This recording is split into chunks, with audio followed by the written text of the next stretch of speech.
webinar series is aimed to giving you as an employee the tools to thrive at home and work in this time of the pandemic.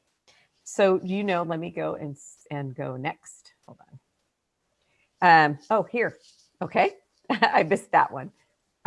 So let's do a little bit of housekeeping. This does feature a chat, and it is turned on now. If you have questions about anything related to today's sessions, if you can enter it on the chat.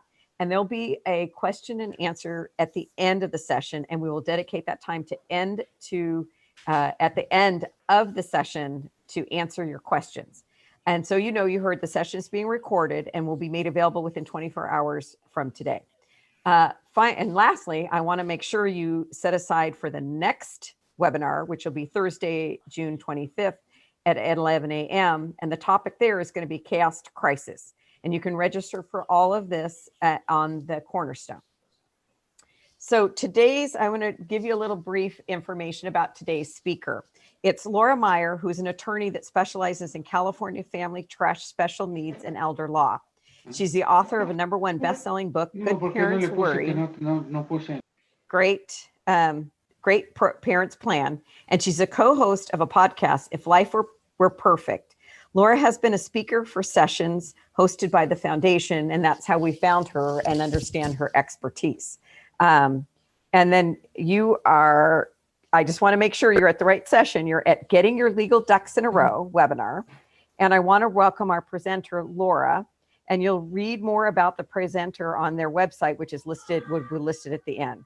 And without further ado, I'm going to stop sharing my screen and we'll let Laura come aboard. Welcome aboard, Laura.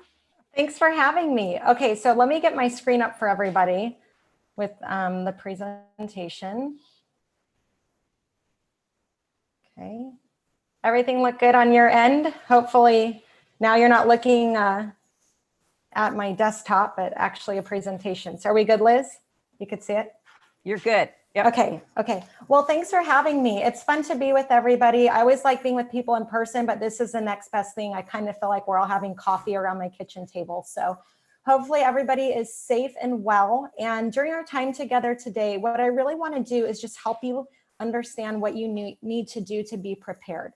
I think COVID caught everybody off guard. And we really saw firsthand and are continuing to see that when we don't have plans in place, how quickly things can change and how frustrating things can be when we're not properly prepared. So I want you and your family to always be the success story. And what I'm going to share with you today will really be crucial to making sure that when these life events come, whether they're public or personal, that you don't need to worry, that you are set up. So this is part of my team right there up at the top. And then down below, you can see my 4 kids. I do have to pat myself on the back. Not that I did a wonderful job, but I survived homeschool with the 4 of them and bought myself some sunglasses as my own personal present for the school year being done. Normally we buy them something, but this year I thought it was appropriate that I got the present. I own the Meyer Law Firm in Newport Beach with my husband, Josh, as Liz was saying. And really what we do is we help people when they're in the planning stage to make sure, gosh, if I get sick or I pass away, I'm set up. I won't have to go through courts. I won't have to go through a hospital nightmare. So we help in that respect. We also help if people have a kiddo or a loved one with a special need and might need some extra protections or unique protections. We also help if people are aging and they get sick and maybe they need daily assistance. We help them get vital government benefits if they need some support to pay for their care. And then we also help after someone has passed away. So if they did their planning, we can help administer whatever they had in place. And if they didn't do their planning, which won't be any of you, I know that's why you're here, but we can help with probate and those kinds of things to make sure that eventually the family can get an inheritance and sort those things out. So really, we're here as a trusted advisors and friends that our clients can count on no matter what they're facing in life and can kind of help the whole family. You already heard that we have the podcast, If Life Were Perfect. I also have the book, Good Parents Worry, Great Parents Plan. And then what I'm actually most proud of, well, besides having kids, is the 5 stars on Yelp. So I feel like we work with a lot of great families, and we're always thankful for their good experience.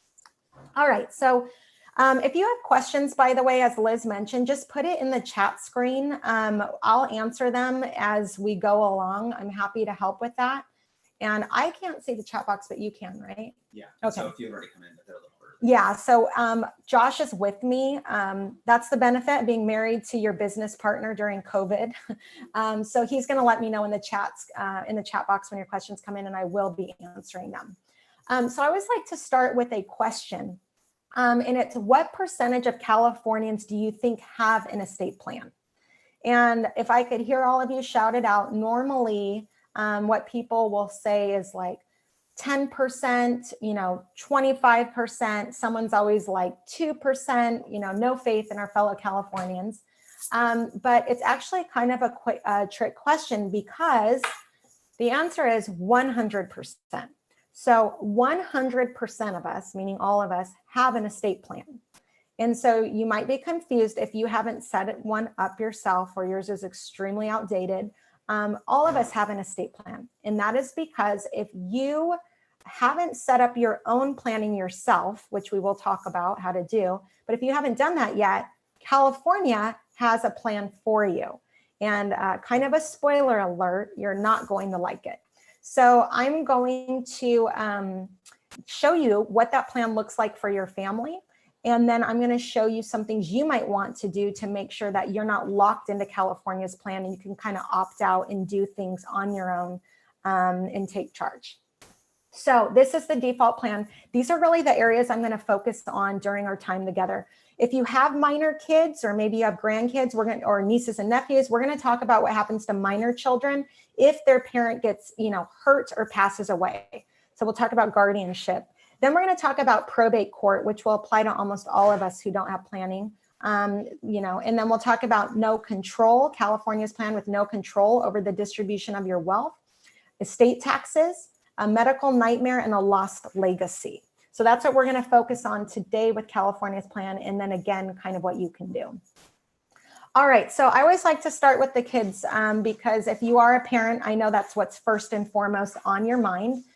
And so in California, if you do not legally name permanent guardians for your children, meaning you filled out the document, you had it witnessed, then your kids could be placed in temporary foster care if you get seriously ill or pass away.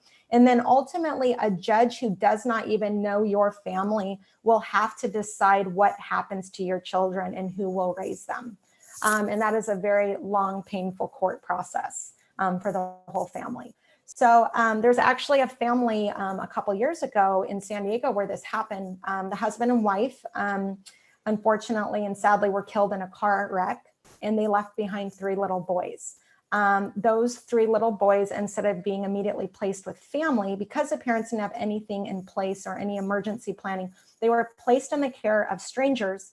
And then for over a year, their mother's sisters, so the children's aunts, battled in court over who should be the guardian. And they were ultimately placed with one of them in a family that was torn apart at that point. So such a sad worst case scenario. And we don't want that to be any of us, right? We don't want our children to ever go through that. We don't want to put our family through that. And we want to make sure that if something happens to us, our kids are immediately placed with people we trust, and that certainly they're raised by the people that we choose. And so one of the things people tend to focus on when you set up a plan is they'll say, okay, I'm going to pick someone to raise my kids long term. That's great. And you need to do that. I've certainly done that for my kids. But a lot of parents, what they do is they overlook the short term. From the time you actually get hurt or pass away to the time somebody actually finds that document where you named a permanent guardian and puts it in front of a judge to approve it, because ultimately a judge has to sign off on who you chose. So what happens in that gap? That's when we have to worry about temporary foster care and things like that. So one of the things that we always encourage our parents to do beyond just naming a permanent guardian down the road is we want to make sure from the second something happens to you that you're taken care of and your children are, and that there's a plan in place. So I always ask parents, like right now, if you're a parent, Who would your babysitter call if, you were hurt or didn't arrive home from work? Who would make medical decisions for your kids if you were all injured? How would first responders know how to even get in touch with your relatives or friends if you were in an accident? And usually that's where parents get a little bit worried because they realize, gosh, we're leaving a lot of things to chance. So one of the best things that parents can do beyond naming that long-term guardian is to do what's called a kids emergency plan. And you can see up on your screen, these are some key components of what a kids emergency plan looks like. But basically what you do is you pick 4 to 5 family or friends who live in the area who can immediately come and get your kids to take care of them if there's an accident. You'd have emergency cards in your wallet. So if you are hurt, first responders know that you have minor kids waiting for you and they know who to call. You'd also have instructions to your caregivers and guardians on how you want your kids to be raised. Also instructions for who the babysitter would know to call in an emergency, in your children's healthcare history, and also medical directives for them. There was a public case up in Los Angeles a couple years ago where a husband and wife again, were killed in a car accident, and they had I believe like the child was under 1, their child. The child was also hurt, rushed, to the hospital, and all of her medical care was directed by the state simply because obviously the baby couldn't articulate that her grandparents lived in the area. And so those are things where you're going to want to make sure you have them in place. Plus with medical directives for your kids, the best case scenario would be, hey, you're on vacation somewhere fun. And, when we were growing up, our parents would write the little note saying, hey, if our kid breaks their arm, so-and-so can treat them. Well, now, thanks to lawyers like me, right? Everything has to be so official and notarized and all of that. And so you do need to have official medical directives for your kids. Now, usually, I don't know, do we have any chat questions on the kids? Okay, so let me just take a look at your questions on kids planning before we move on. Just unplug it. Okay. So one of the questions that came in is, can you talk a little bit about grandparent rights? If one parent dies and the parents were not married, do the grandparents of the deceased have any rights to see their grandchild? So it's a bit of a family law question as well, but yes, in California, there are grandparents' rights. How much visitation you get would be determined by the court. And so that is something where if that is an issue, you want to talk with a lawyer. You also want to encourage your child, any of you who have children who are parents, right? You want to encourage them to make sure they're naming permanent guardians for their kids. And then too, when you do instructions to guardians, that is also a place where you can express who you want your child to continue to have contact with after you pass away. So it is critical, especially if you're a single parent and you're worried that the other parent might not facilitate that. It's really critical for you as the parent to write out, hey, this is who I want to remain in my child's life. I would want my parents to have visitation with my child and to document if they've had regular visitation. So that way a court can make sure that that could continue. Another frequently asked question a lot of people ask me is if they can't agree on a guardian with their spouse. And so there is, hopefully your attorney can help you, but there is a little process you can go to get on the same page. And one of the tips I give parents, because I know it's hard, I'm a parent too, and kids grow, guardians change, all of that stuff. You might not like who someone in your family married and now you don't want them to be the guardian. Maybe there was a divorce. But name a guardian for the next 3 years and then just know that you can revisit it. That way you don't need to peer too far into the future and wonder who's going to be around. So hopefully that was helpful. Again, if you have any more questions, you can put them in the chat box. Is there another one? Okay, so before we move on, if preferred guardians are not extended family, can extended family sue to overturn that? So yes, people can always challenge guardianship. One of the things that some parents do if they're concerned that somebody with bad intentions in their family or who would never be fit would try and get guardianship of a child and thwart the parents' wishes, you could always confidentially and privately exclude them from ever being a guardian. And again, that's only kind of revealed if they're actually challenging guardianship. But that is a way to kind of take the wind out of their sails and let them know that you're never going to be the guardian. But thankfully, we haven't seen too much of that. And again, the more you can set things up in advance and have that plan in place, and the less uncertainty and fighting that you will have. And so the ideal would be whoever you pick as guardian can immediately be able to step in, and they immediately be able to help facilitate contact with your family and people you want, and you need to document that that's what you want. And again, it's just a way to avoid any dilemma or any conflict within the family. All right, so just when a question comes in, if you could turn it around so I can read it. But I'm going to move on now to our next portion. All right, so now that we've kind of talked about the kids, one of the thing, and this will now apply to everybody, so whether or not you have children or young children, but what happens to our assets when we pass away? Where do they go? And so some of you, if you're married, perhaps you'll own assets jointly with a spouse. If you're on a joint account, maybe it's going to go automatic to them. But if you're not on joint accounts, or if they pass away and then ultimately you pass away, eventually we say all roads will lead to probate court unless you do your own planning.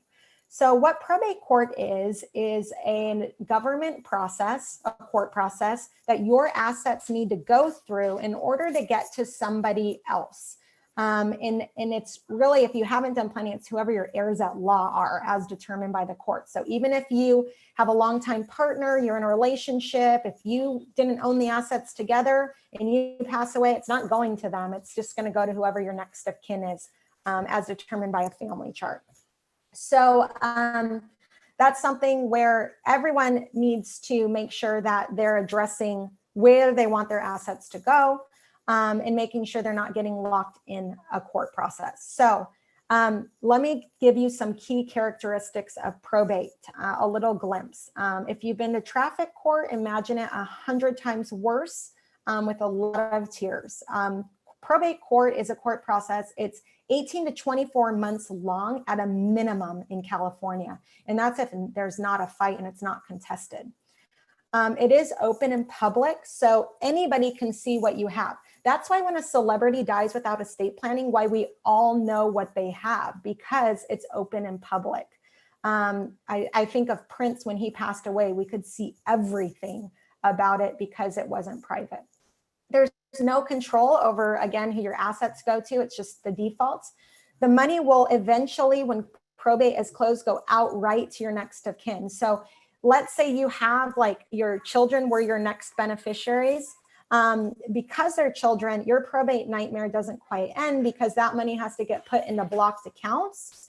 And then every other year, whoever the court put in charge of that money has to go back to court and show the court how it's being used and spent and managed. And then on the kid's 18th birthday, it's outright without any restrictions. And so that's where you see large sums of money going to very young, inexperienced kids. And the kicker is probate is extremely expensive. It will cost you 10 times more to go through probate than it will to set up your planning on your own, which is kind of ironic. As difficult as California makes the probate court process, they make it so easy to avoid, and I'm going to show you how to avoid it. One thing I wanted you to know, and you can see it in red at the bottom left of your screen, is that during our California stay-at-home order, our courts were actually closed, and they're just now slowly opening up with major backlog. And so one thing we learned from this crisis was we can't always count on the court system to be available. And so for a lot of people, if they had something go wrong or somebody passed away, they were out of luck. We couldn't even go to court during that time. Or if they were waiting for, if they had a case already in the hopper, everything was just stayed and put, delayed. So again, we can't always count on the court system to just be able to accommodate our individual needs. And if you're stuck in that system, you just have to know that it's not going to be a smooth one. And so back to court, if you're curious about how expensive it is, this is a sample chart of what probate could cost your family in California. We are one of the most expensive, convoluted court processes for death in the nation. So California, when they calculate the fees, it's all set by the probate code. It actually starts out at 8%. They'll take 8% of your total estate worth. If your estate climbs value towards the millions and beyond, that percentage will come down.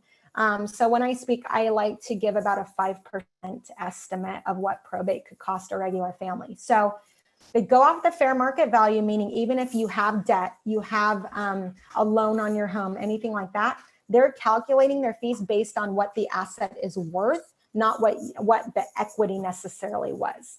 So for your home, let's say if you sold it tomorrow, it would be worth $500,000, but you owe a mortgage on it and it's, you know, a loan for $400,000. If you died, they would calculate fee just based off $500,000, regardless of the loan. So in this family, they have the $500,000 for the house, the bank account's 20, retirement and life insurance, a little over $1 million, and personal belongings, 25,000.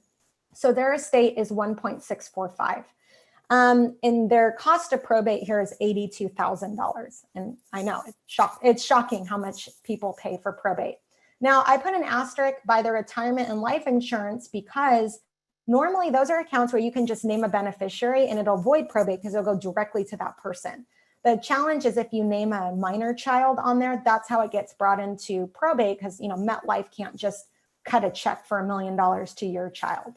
But what we typically see anyway, as kids are raised, people's assets go up. So most people, this would be in the realm of what they're dealing with. So you can calculate in your own mind what probate might be. And I'm sure you're not going to be happy about that cost. Do we have any questions on that? No. Okay. All right. So how do you avoid probate, right? Because nobody wants to go through probate. When I have to tell people after someone passes away, when they come to me and say, you know, hey, I found you online and, someone in my family just died yesterday and they're lost, I have to break it to them that they're going to have to go through probate. And they usually say, can't we set up a trust? Well, that time is obviously past. You have to do that when you're living and you have mental capacity. And so that is the way that you avoid probate in California. You set up what's called a revocable living trust. So what a trust is, it's a private legal document that your attorney prepares. It basically says, this is who I am. This is who I love. This is where I want my money to go if I pass away. And this is who I trust, my family member or my friend to manage it and make sure that this happens. It completely avoids probate if you've set it up correctly, you've kept it up to date, and you've made sure that all of your assets are connected to the trust. It will completely avoid probate when you've done, you've actually properly set it up, which is far more than just signing a document, tucking away, and never thinking about it. What it also does is during your lifetime, it holds all your assets. So think of it like an open box. You put your home in there, you put your bank accounts, you can put your life insurance policy. Let's say you sell the home while you're living, it automatically goes out. You buy a new home, you buy it in the name of the trust, it's all in there. Whatever's in there when you pass away, lid closes, passes probate free. I think, and we can get into kind of things where things go wrong, but so oftentimes what happens is people are forgetting to continue to put their assets in there properly, and that can create a bit of a mess. And that's where really working with an attorney who's helping you continually do that makes a huge difference. But a trust really does, like it says on the screen, it does make life so easy for your loved ones. It is always, always chaotic when somebody passes away. It is always sad and devastating, even when it's expected. There's always an opportunity for family to come together and always a million good reasons why they shouldn't, a lot of things against them. And so having this in order, saying what you want in advance is critical to preserving peace in the family and critical to making sure that money's immediately available for your burial, for anyone that was relying on you, like your kids or spouse, making sure that they have that money continuing to come in until things can kind of be doled out. And so really that's what a revocable living trust can do. This is kind of taking a look inside a trust. And if, probably a lot of you are professors, so you probably love the educational aspect of the inner workings of a trust. Others might not even like looking at a chart, but you can see here kind of how a trust flows when somebody passes away. So at the top of the screen where it says family trust, that's where, everything is held during your lifetime. Now, if you're married and one of you passes away, like, Mike and Sarah, right? They have Mike's half, Sarah's half. You have an option there when you set up your trust. Do you want everything to just go outright to your surviving spouse, where they're free to get, keep it, get remarried, give it away? They can do whatever they want with it. Or do you want to protect it? So in this case, and I always kill the husband off because it's less emotional. I'm only kidding. But let's say Mike passes away. He can give everything to Sarah. She can get remarried. She can change beneficiaries. It doesn't even have to go to the kids upon her death eventually. She has that freedom to do what she wants with it. If she's getting sued, it can be taken after Mike's death. Or Mike might say, gosh, I love Sarah. I trust Sarah. I want her to have full access to my half of the money, but I don't want her to be able to give it to a new spouse. I'd actually want her to have to sign a prenup if she was getting remarried to continue to use my side of the money. Mike would also set up where Sarah can't give away his half to other children that may come in her life. It would only have to go to these kids that they had together, or whatever beneficiaries they chose. Or maybe Sarah's getting sued down the road. And so in that case, they could go after Sarah's money, but not Mike's, because that's in an asset, protection trust. So you have those options when you are married on how you want to set it up. And that's where your attorney can help you work through the pros and cons. Same concept down below. Eventually, when both parents pass, it goes to the kids. Traditionally, it was just, okay, give it outright to your kids when they turn 30, regardless of what's going on in their life. But a lot of people found that structure might not be best for them. For some, it still is. And again, it's a personal choice depending on what's going on with your kids. But you do have the option to protect that money for your children's lifetime. So it can't be taken by their future spouses, creditors or predators or anything like that. And then also, certainly if any of your children have a special need, you can set their share into a special needs trust. So that way they can get important government benefits when they're an adult, and won't be disqualified because you've left them money. So what's great about a trust, and really the takeaway is, 1, it avoids probate. 2, it makes the money immediately available, privately, efficiently. And 3, it's going to flow down and be managed exactly how you think is best for your family. You have all of those options. So a trust truly is a wonderful way to go. And just so you're aware, in California, to be subject to probate, you have to have about, is it 150 now? 162 now is the amount. You have to have $162,000 of assets. So if you're not there for some reason, a will could potentially work for you, but for most people, they need a trust. I want to stress, because this is a common misconception, a will does not avoid probate in California. A will simply says, hello, judge, this is where I want things to go when I pass away and who gets my money. It doesn't actually avoid the fees or the actual court process of probate. Only a trust can do that. Okay, any questions? All right, so we've got a few questions now on this. Again, if you have them, go ahead and put them in the chat box.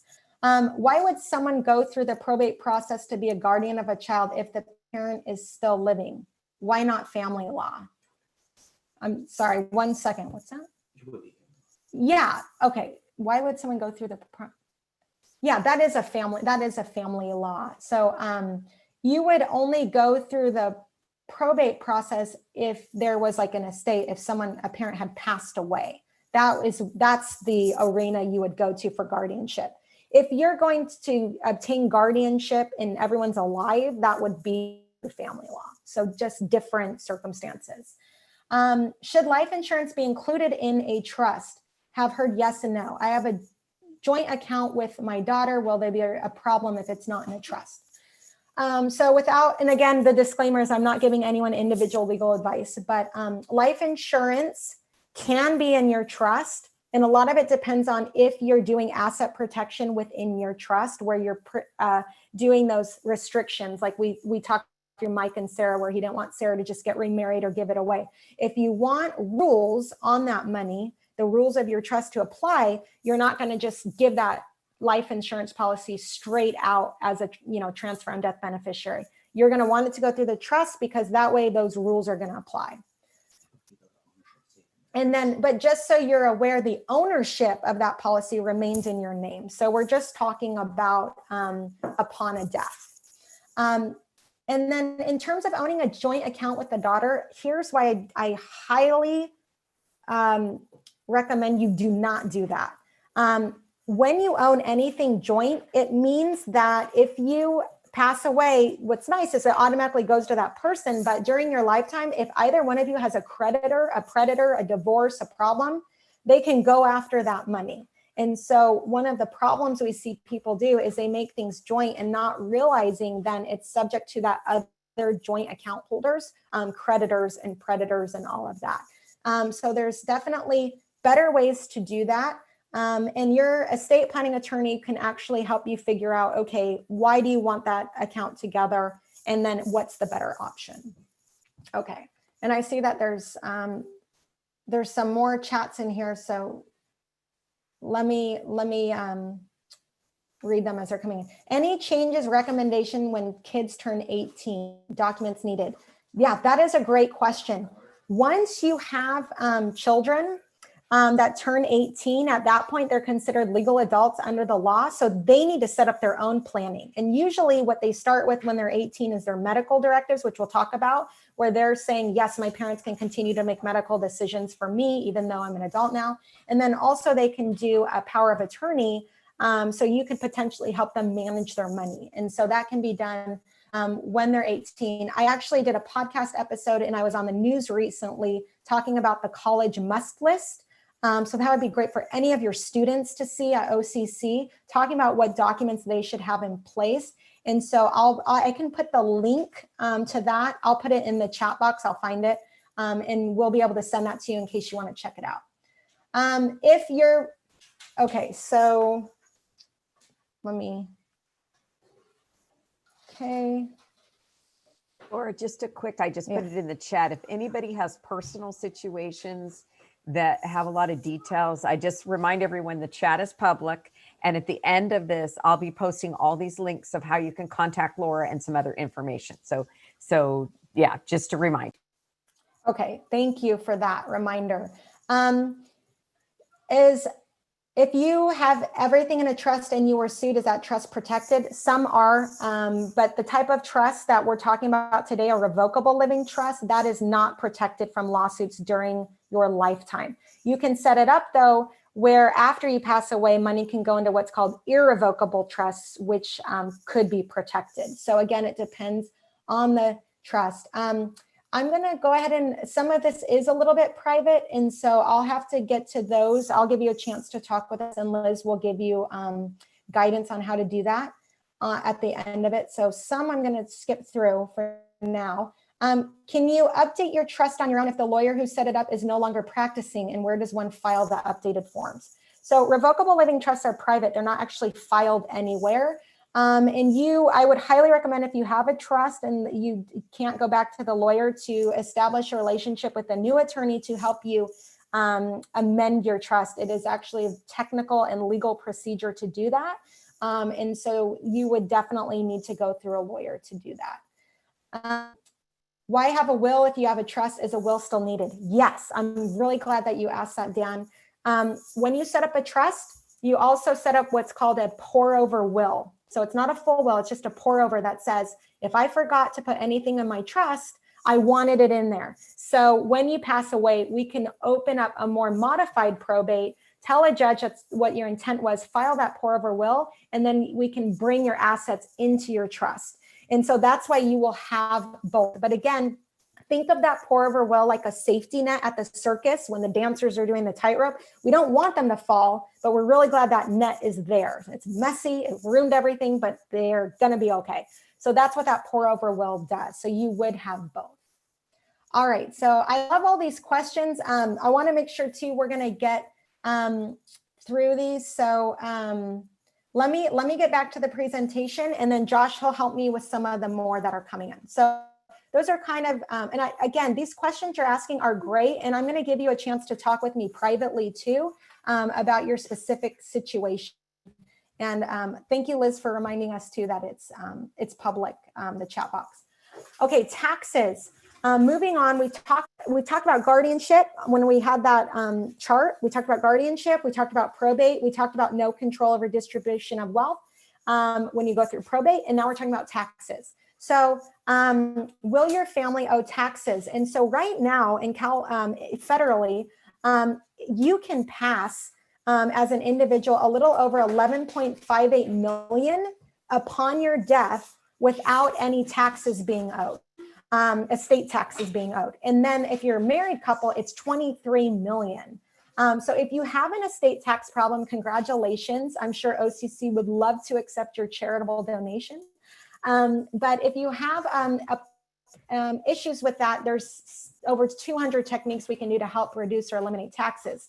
A lot of that's done through charitable causes. Most people aren't going to have an estate tax issue, but keep in mind that exemption changes. So during the 90s, we were seeing it at 600,000, and that was it. And then estate taxes would be owed. And so one thing I tell people when I meet with them and set up their trust is no matter how much time we spend together, I'm never going to know when you're going to die, how much money you're going to have when you die, and what the estate tax exemption will be, right? Because we just don't know.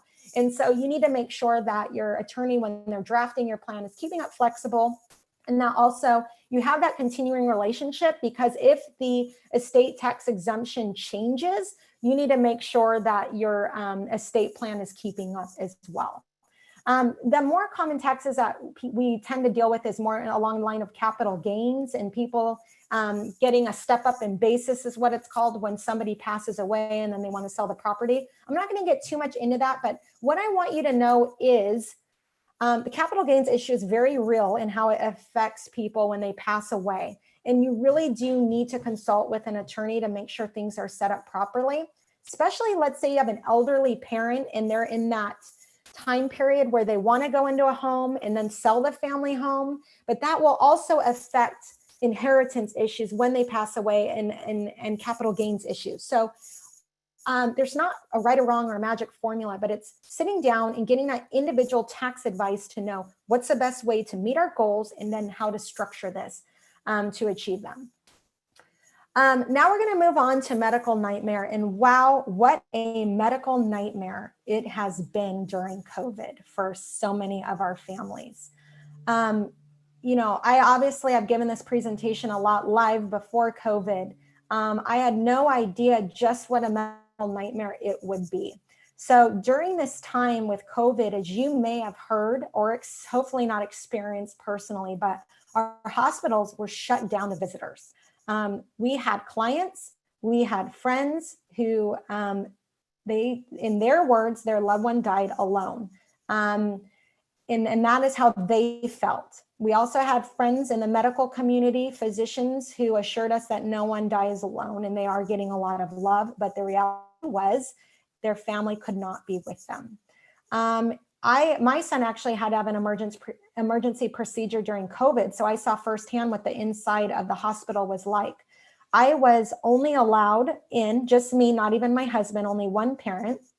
And I sat alone. I did not see a single person for 7 hours in the waiting room because nobody was allowed. And so one thing that we realized with this medical nightmare is if you did not have your wishes in place and you had not specified exactly who the hospital should be talking to get direction, your family was out of the loop. And perhaps some people's medical wishes were followed and some were not. It's not a criticism on the hospital. In fact, I will tell you personally, on a side note from being in the hospital, in the recovery room with my son, just how much love and support every patient was getting from the medical community. So that was touching to me to see firsthand. But really, it was a doctor who went viral who pleaded with people to get their medical directives in place. I think it was, I don't remember the city, but they said out of 1 out of 50 patients, only one she had even had a directive in the COVID unit. And that puts pressure on them to try and decide everything you may or may not want, especially with a ventilator and things like that.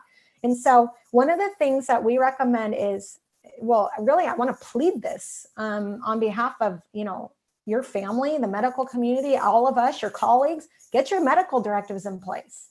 Declare who you want to make those decisions. Make sure that you've said who can get information on your condition if you are incapacitated or out of reach or can't be accessed because you're in a shutdown hospital.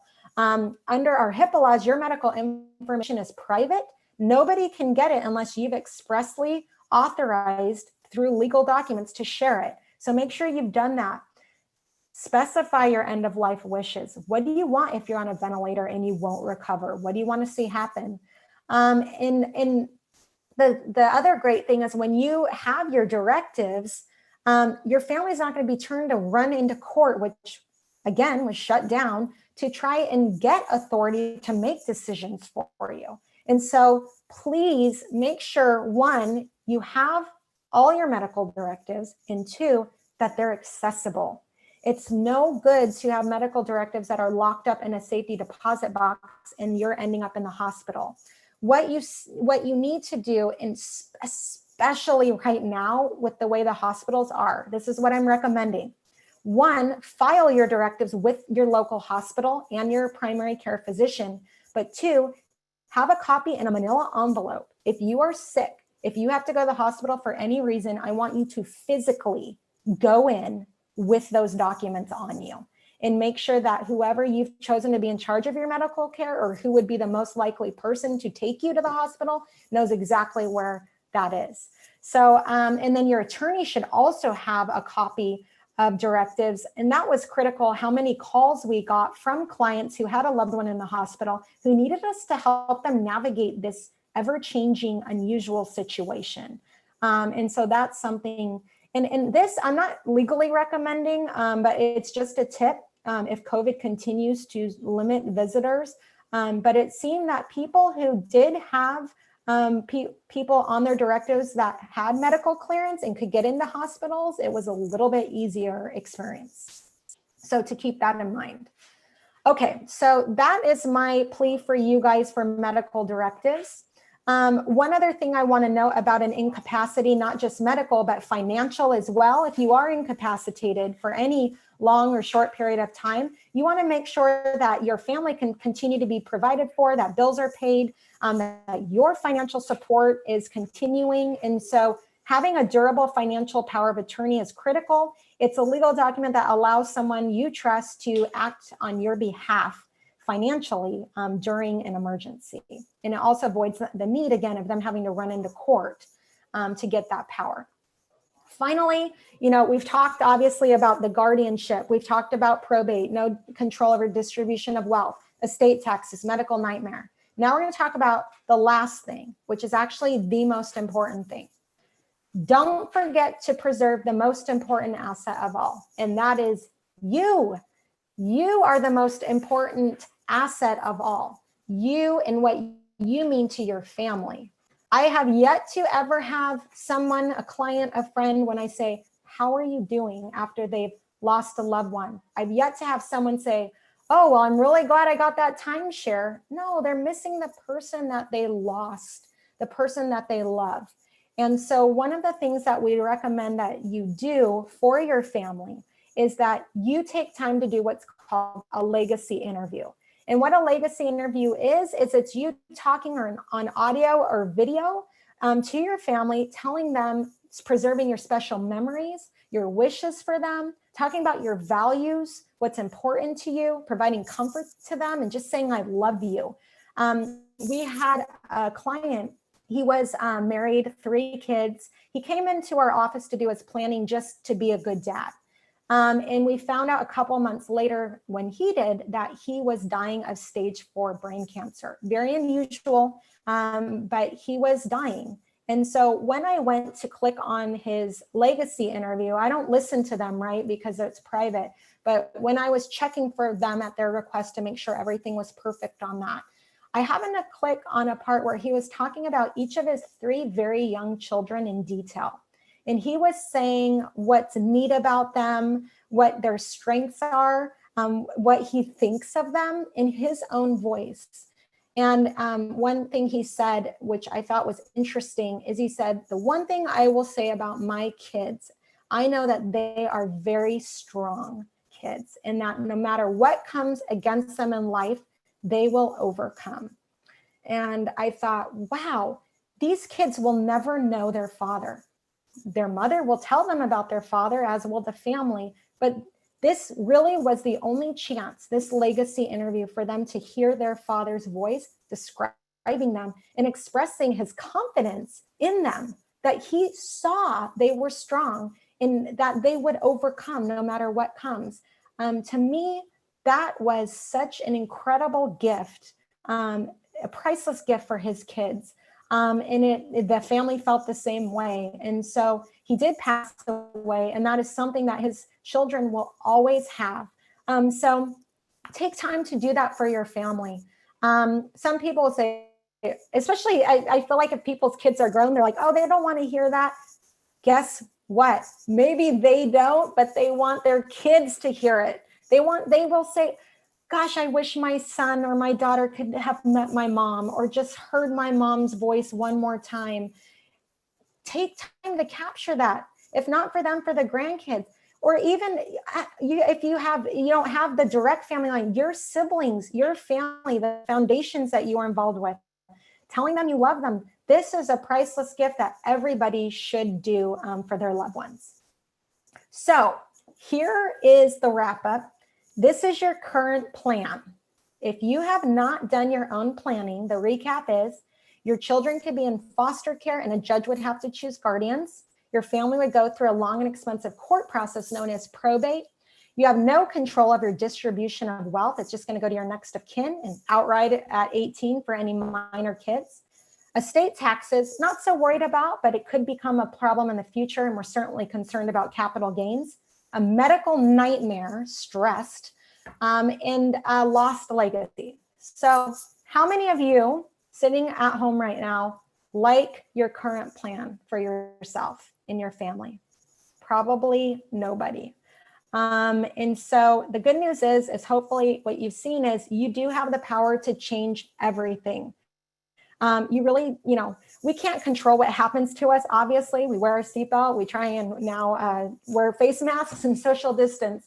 But we can definitely mitigate the fallout and be there for our family, even if we're no longer here. And that is done through proper planning. So this is what a good estate plan looks like: kids emergency plan, a revocable living trust, asset protection, if that's something you think your family needs, charitable giving to help. And again, even if you don't have an estate tax issue, charitable giving is one of the most beautiful things we can do while we're living and when we pass away. I've learned that from my clients and watching the joy it brings. Medical incapacity care. So you'd be totally taken care of if you did get sick, especially right now during the pandemic. And a preserved legacy. That is what a good estate plan looks like. And that is something that I hope that you will do for your family. So 2 frequently asked questions, and then I'll get to your regular Q&As. We have about 10 minutes left. But the big question people always ask me when I was speaking that I now have part of my presentation is, do you need to even work with an attorney to set up your estate plan? And the answer is no, not everybody does. And so really, you only need to work with an attorney if you own more than personal belongings and wouldn't even be subject to probate. So if you're renting and you really don't have assets more than $150,000, you're just kind of starting out, you might not need necessarily to work with an attorney. But certainly if you have children, if you have any dependents on you, or if you own real estate, or you have more than $150,000 in assets, you definitely need to be working with an attorney. If you want the ease of knowing that your money will go efficiently and smoothly upon your death without having to go through court process, you really need to work with an attorney to help you set that up. And then if you want confidence of knowing your plan was prepared by a professional with a fiduciary duty, you need to work with an attorney. There's a reason why the online drafting platforms and then, the discount paralegal things you see on Craigslist, there's a reason why they're disclosing constantly, go get this reviewed by an attorney, go to an attorney, because they're saying we don't have a legal obligation to make sure any of this would actually work. And so if you want to make sure that somebody has an ethical fiduciary duty to make sure your plan works, you need to work with an attorney. And then 2, if you want to make sure your plan stays up to date, that you have somebody to turn to in your time of need, it is great to have that relationship. I will tell you, especially during these past few months, the benefit people felt from being able to call somebody who's not a player in their situation but can help. It is huge to have that relationship with your attorney, so you're no longer navigating life alone. Even simple things like you want to buy a new home or sell something, just to be able to call your attorney, or maybe you're refinancing. It's nice to be able to call your attorney and say, what do I need to do? How do I keep it up to date? And the biggest thing, is having someone to turn to in your time of need. That's if you should work with an attorney. You also want to make sure that the attorney you're working with is bringing all of that to the table, because not all attorneys are alike. And so you do want to make sure that you're not just getting documents and a goodbye, have a good time, I hope that works out. You want someone that's actually going to be like an attorney you can turn to now and for the years to come. The second thing, and there are many great attorneys in our area who provide that. The second big question people ask me is, what should estate planning cost? And so you will see such a range of what estate planning would cost. So first, before we answer that question, is what does it cost not to plan? Tens of thousands of dollars. If your house, again, only has a market value of 500, you're talking about 25 grand in legal fees just for probate, plus the hassle. So it's incredibly expensive not to plan. You will see when you go to evaluate estate plans, like the cost, and you'll get quoted things from 1,500 all the way up to 10,000. A lot of it depends. And so here's the question I need you to ask when you're interviewing an estate planning law firm before you hire them is, before you ask, what does your service cost? Ask, what does your service include? Because it is not all the same. I'm going through this right now, just trying to get simple garage cabinets for my garage. And I've been quoted all over the place. And really, that's where it really helps to know, what am I getting? What am I actually getting? What do I need? And is this a fair cost? That's the only way to evaluate it. I will tell you that most reputable estate planning law firms in California, especially in Orange County, to get kind of that full experience planning that I've talked about today, and making sure you are avoiding probate, you have the trust, you're making sure your family has someone to turn to, you have asset protection options or special needs planning if needed, all of that. You'll see a range between $4,500 to $6,500. So if you're getting quoted below or above that, it's just kind of a red flag to dig deeper to find out really what are you getting.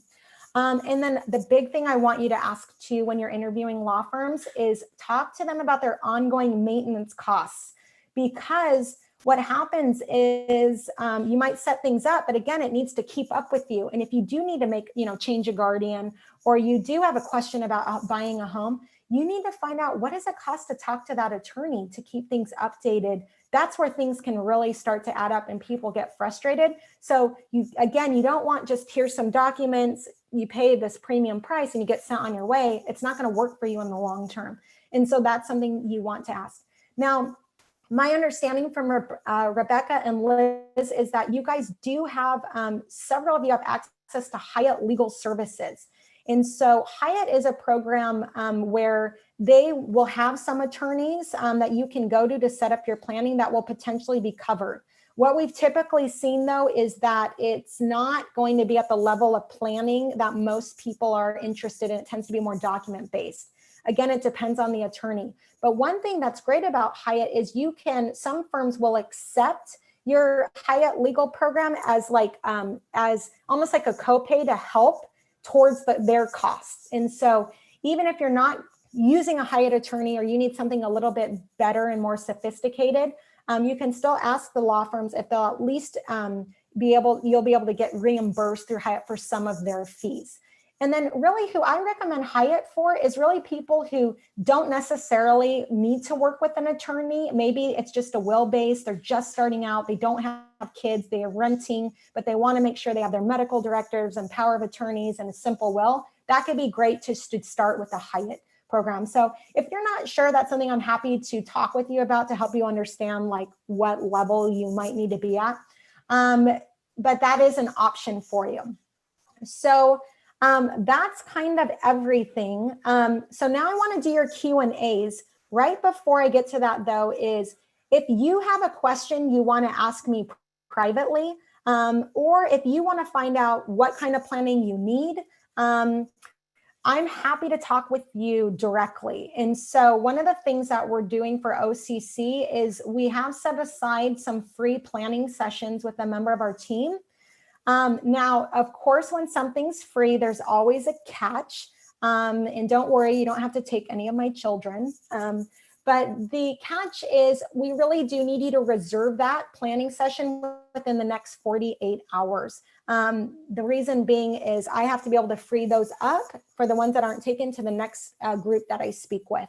And so if that's something you are interested in, Liz and Rebecca are going to put the link to schedule for that in the chat box. You're also welcome to call. I think earlier the area code was wrong on the phone number, but this is actually our phone number. It's the 949-718-0420. You're welcome to give Bonnie a call at the office and she can help schedule you a session, but we're happy to extend that to you. It's really for people who have been wanting to do their planning and they really just need to sit with a reputable attorney and find out what they need and understand their best options. That's definitely something we would encourage you to take advantage of. We're also putting a link in the chat box. If you would like to download a free electronic copy of my book, Good Parents Worry, Great Parents Plan. It covers a lot of the information that we talked about today in the workshop. So you're welcome to sign up for that. When you go to that link, just scroll down to the bottom of the page and you'll be able to sign up. All right, in the last couple of minutes, we have about 3 minutes left. I'll answer a few more questions, but again, you're welcome to talk with us directly if you want. So what questions should I? Okay, so we're just getting those queued up. Okay.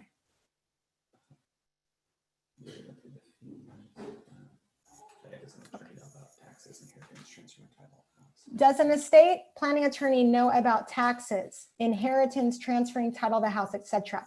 I hope so. Yes. If they're an estate planning attorney, they need to know about that. And so that would be a good person to talk to. Sometimes people, there's a crossover between just real estate attorney and estate attorney. What's good is that they'll know if somebody, a different type of attorney should be answering it. What if we outright own our home? Is a living trust necessary or no? Yes, absolutely, because regardless of whether or not you have a mortgage, you need to determine where your property goes when you pass away and avoid probate. And so a revocable living trust is the best way to do that. Any other questions? Okay. If you list a beneficiary in all bank accounts, would you still need a will and trust? Great question. If you're naming like a transfer on death beneficiary, you don't have any minor children, you're giving it all to one person, that is potentially a way to do that. The challenge with some of that with not having a will and a trust is more so what if they're not there, or what if they were hurt along with you. So that's where you start to, things get dicey. And so ultimately it's always best if you do have those kinds of assets to have a will and a trust in addition to that. Plus, you're going to need all your power of attorneys if you're incapacitated, not just passing away. Can you buy a house in a land trust in the name of that trust and add it to your living trust as an asset? We don't do land trusts in California. So there's other types of trusts that would be more favorable. Someone just asked me that the other day, actually. So that seems to be floating around that concept. Okay, anything else? Okay, well, we're at 12 o'clock now, and so I'm going to answer one more, and then we're going to wrap up. If a husband and wife co-own a home, does a home go through probate after death of one or the other? Potentially not, depending if they were both on title and how they owned it. It could be avoided upon the first, but again, you know what happens in that case is sometimes that then affects capital gains issues when the second spouse dies. So you want to be able to have that addressed to begin with, just to know how that would play out, and talking with an attorney would be able to help you. All right, well, it's 12 o'clock. I want to thank you so much for having me, and I'm assuming Liz or Rebecca will want to hop on soon. But again, if you have those questions, go ahead and take advantage of the free session, download the book, whatever you need. My understanding is OCC will also have this presentation uploaded in their portal if you want to view it, especially with your spouse. But whatever you guys need going forward, I'm always happy to answer questions for you and provide you that information. I hope I could, whether or not you're my client, I'd love to be a resource for you going forward. So thanks so much for having me today.